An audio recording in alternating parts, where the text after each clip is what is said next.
In today's video, I want to talk about how Netflix can be used for productivity. So this is not going to be something that you would immediately think makes any sense whatsoever, and I don't blame you. But in today's video, I want to talk about how we can use Netflix for good.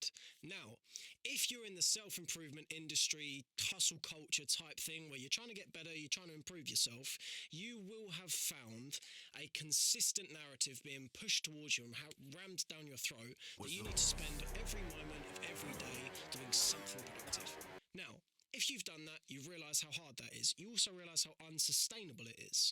And as someone who has done that and has been there and got the t-shirt but is not wearing the t-shirt, I have found that you can't just constantly gas towards that. You can't constantly be going on the runs. You can't constantly be reading, constantly be writing. You have to find more and more efficient ways of learning, progressing, and just sustaining more than anything so that you can keep at this for a long time, because that's what we want to do. I have found that one of the best ways to do that is Netflix. And I'll tell you why. Cross his leg for dramatic effect. One of the ways that this can be so good is that Netflix, if you use it correctly, has some of the best resources, some of the best material that I've ever found when it comes to real life issues, political issues, psychology, the way drugs work, so many topics, such a vast array of topics, anything you're interested in on Netflix. There'll be some cool documentaries or real life movies about. And I have found personally that one of the most efficient ways of learning things is to find the easiest way of doing it. Now, this won't come across as a particularly popular point in the self-improvement sphere because there's this real idolizing, I suppose, feeling of doing it the hardest way as to achieve the most street status credit for what you're doing. Let me just tell you now, that's a load of bollocks. Don't do it the hardest way just because it's the hardest way to do it, because you're not going to learn as much and you're not going to do as well as other people are going to do. I strongly advise that you find the most simple and most efficient ways of doing things, and one of, whilst you don't cut the hard work out, you just find a way to streamline it so you can do it better and more. And one of the best ways to do that for me has been to watch things, because it's far more digestible and you can do it in times where you feel as though you're actually resting. So let me give you an example. You could spend your day doing your reading, doing your writing, doing your exercise, whatever it is that you want to do, making your YouTube channel, whatever you're doing. You can do that. And when you decide, you know what, I've had enough for today, I've done the work I need to do, let me have some rest. You can employ that rest in a way that is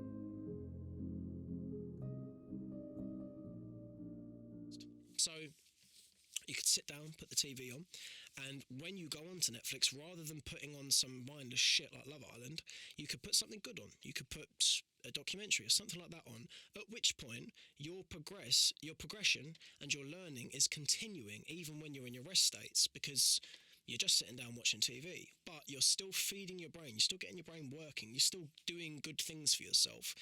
And I feel as though that is the way to do it. In my opinion, at least, I feel like the most important way to carry on learning, carry on growing, is to find the simplest way to do it so that you can carry on doing it. I feel as though it is much better to do it in a way that is sustainable, and this winds to the point of Netflix, is if you want to learn and you want to continue providing your brain with useful information when it comes to various different topics, I feel like Netflix or YouTube or anything where you can just passively watch almost is a very good way of doing it, because it's reducing the amount of effort it takes in order to learn, and as a result of doing that, you can learn more. Now, I should add, as to not sound like a cretin, that one of the important criteria to this is that you do carry on doing the reading and doing the writing and doing the other things, because as I found out myself recently, there's some information that you can only learn by putting an extended amount of time into it. But if I am anything like you, and what you really want to do is really make inroads on your progress and on your information and on your general knowledge as well, finding the simplest and most stress-free ways of doing that is a really good idea. That's why podcasts are fantastic. Think about this for a second.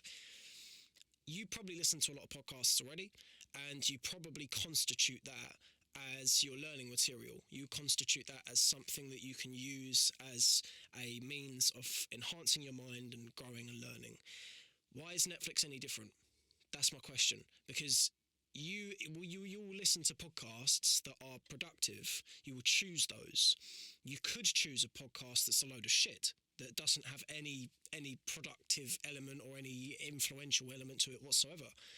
It's the funnel that you have provided for yourself that has made you able to harness and siphon the good that can be found in podcasts rather than the shit. This comes through the same way in Netflix. If you want to, you could always go onto Netflix, go straight to the documentaries or straight to the real life movies or real life interpretations of movies and just listen to that, watch that. Then you're learning. I feel like that's the point of this video. If there's anything that has been taken from this, it is, or anything I want you to take from this rather, is find the simplest, easiest and most efficient ways of learning and add that into your repertoire of how to learn. With that said, I think that's all I need to say. I think I'm just doing that fucking English thing of talking more than you need to now. So, see you in a bit.